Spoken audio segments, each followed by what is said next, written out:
सुनीता को अपनी आंखों पर विश्वास ही नहीं हो रहा था। दरवाजे की झिर्री से आंख सटाकर उसने ध्यान से देखा तो जेठ जी को अपनी ओर देखते उसके होश उड़ गए। अगले ही पल उसने थोड़ी सी ओट लेकर दरवाजे को झटके से बंद किया, मगर थोड़ी देर बाद ही चर की आवाज के साथ चरमराते दरवाजे की झिर्री फिर जस की तस हो गई। तनिक ओट में जल्दी से कपड़े पहन सुनीता बाथरूम से बाहर निकली। सामने वाले कमरे में जेठ जी जा चुके थे। सुनीता का पूरा शरीर थर्रा रहा था। क्या उसने जो देखा वह सच है? क्या जेठ जी इतने निर्लज भी हो सकते हैं? अपने छोटे भाई की पत्नी को नहाते हुए देखना, छी! उन्होंने तो मर्यादा की सभी सीमाएं लांघ ली। सुनीता सोचती जा रही थी, कितनी बार उसने रवि से इस दरवाजे को ठीक करवाने के लिए कहा था, लेकिन हर बार बात आई गई हो गई थी। एक तो पुराना दरवाजा, उस पर टूटी हुई कुंडी बार बार कसकर लगाने के बाद भी अपने आप खुल जाया करती थी।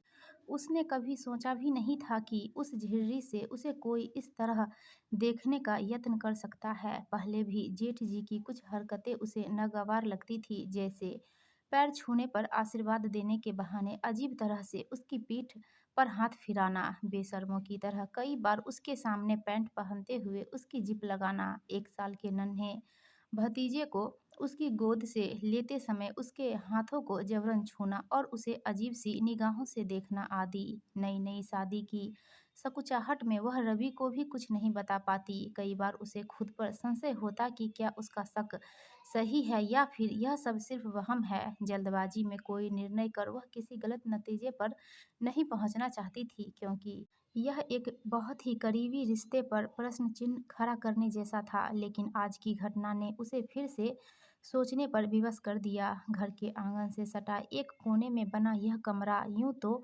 अनाज की कोठी, संदूक व पुराने सामान आदि रखने के काम आता था, परंतु रेलवे में पदस्थ सरकारी कर्मचारी उसके जेठ अपनी नाइट ड्यूटी के बाद शांति से सोने के लिए अक्सर उस कमरे का इस्तेमाल किया करते थे। हालांकि घर में 4-5 कमरे और थे, लेकिन जेठ जी इसी कमरे में पड़े एक पुराने दीवान पर बिस्तर लगाकर जब तब सो जाया करते थे। इस कमरे से आंगन में बने बाथरूम का दरवाजा स्पष्ट दिखाई देता था। आज सुबह भी ड्यूटी से आए जेठ जी इसी कमरे में सो गए थे। उनकी बदनीयती से अनभिज्ञ सुनीता सुबह के सभी कामों को निपटाकर बाथरूम में नहाने चली गई थी। सुनीता के मन में भारी उथल-पुथल मची थी। क्या इस बात की जानकारी उसे रवि को देना चाहिए या अपनी जेठानी जया से इस बाबत चर्चा कर देखना चाहिए? लेकिन अगर किसी ने उसकी बात पर विश्वास नहीं किया तो? रवि तो अपने बड़े भाई को आदर्श मानता है, और भाभी, वे कितनी भली महिला है।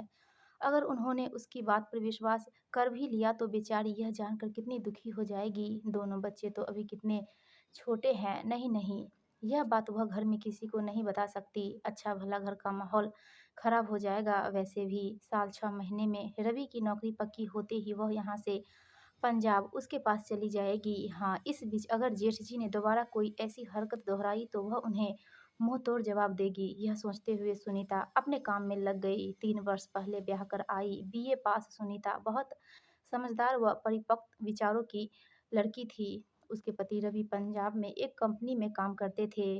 अभी फिलहाल कम सैलरी व नौकरी पक्की न होने के कारण सुनीता ससुराल में ही रह रही थी। कुछ पुराना पर खुला खुला बड़ा सा घर किसी पुरानी हवेली की याद दिलाता सा लगता था। उस पे जेठ जेठानी और उनके 2 छोटे बच्चे, यही सुनीता की ससुराल थी। यहाँ उसे वैसे कोई तकलीफ नहीं थी, बस अपने जेठ का दोगलापन सुनीता को जरा खलता था। सबके सामने प्यार से बेटा बेटा कहने वाले जेठ जी जरा सी ओट मिलते ही उसके सामने कुछ अधिक ही खुलने का प्रयास करने लगते, जिससे वह बड़े ही असहज महसूस करती। स्त्री सुलभ गुण होने के नाते अपनी देह पर पड़ती जेठ जी की नज़रों में छिपी कामुकता को उसकी अंतर्दृष्टि जल्द ही भांप गई थी। सो जेठ जी से सदा ही वह एक आवश्यक दूरी बनाए रखती थी। होली आने को थी। जया और बच्चों के साथ मस्ती और खुशियां बिखेरती सुनीता जेठ जी के सामने आते ही एकदम सावधान हो जाती। उसे होली पर रवि के घर आने का बेसब्री से इंतजार था। पिछले 2 साल होली के वक्त वह अपने मायके में थी, सो रवि के साथ उसकी यह पहली होली थी। होली के 2 दिनों पहले रवि के आ जाने से सुनीता की खुशी दोगुनी हो गई। पति को रंगने के लिए उसने बच्चों के साथ मिलकर बड़े जतन से एक योजना बनाई जिसकी भनक भी रवि को नहीं पड़ने पाई। होली वाले दिन मोहल्ले में सुबह से ही बच्चों की धमाचौकड़ी शुरू हो गई थी। सुनीता भी सुबह जल्दी उठकर भाभी के साथ घर के कामों में हाथ बटाने लगी।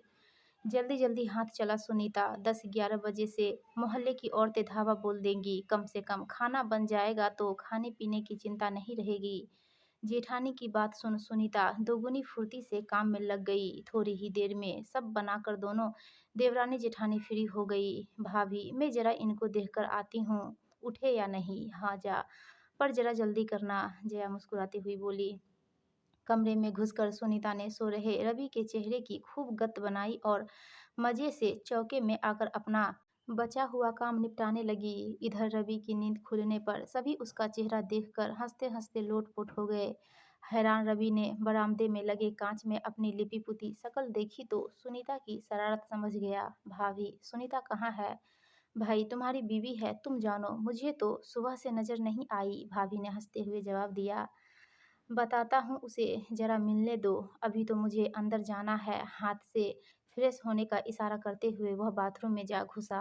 इधर सुनीता भाभी के कमरे में जा छिपी थी। फ्रेश होकर रवि होली खेलने के लिए बढ़िया सफ़ेद कुर्ता पैजामा पहना।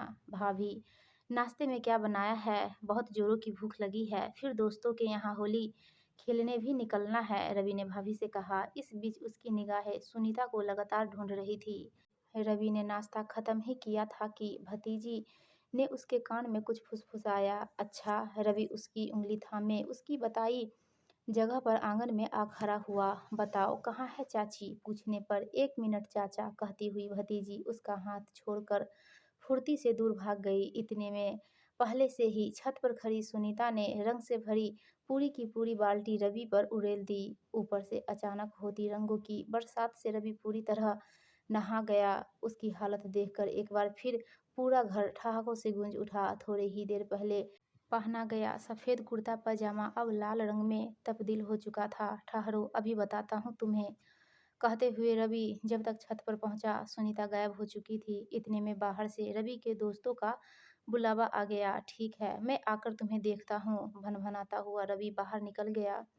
उधर भाभी के कमरे में अलमारी के एक साइड में छिपी सुनीता जैसे ही पलटने को हुई, किसी की बाहों ने उसे अपनी गिरफ्त में ले लिया। उसने तुरंत ही अपने को उन बाहों से मुक्त करते हुए जेठ जी पर तीखी निगाह डाली। आप? उसके चेहरे पर आश्चर्य और घृणा के मिले-जुले भाव थे। अरे तुम, मैं समझा जया है, जेठ जी ने चौंकने का अभिनय करते हुए कहा। बस, अब और नहीं। मन में यह विचार आते ही सुनीता ने भरपूर ताकत से जेठ जी के गाल पर तराक से एक तमाचा जड़ दिया। अरे पागल हो गई है क्या, मुझ पर हाथ उठाती है? जेठ जी का गुस्सा सातवें आसमान पर था। पागल नहीं हूँ, बल्कि आपके पागलपन का इलाज कर रही हूँ, क्योंकि सम्मान की भाषा आपको समझ नहीं आ रही।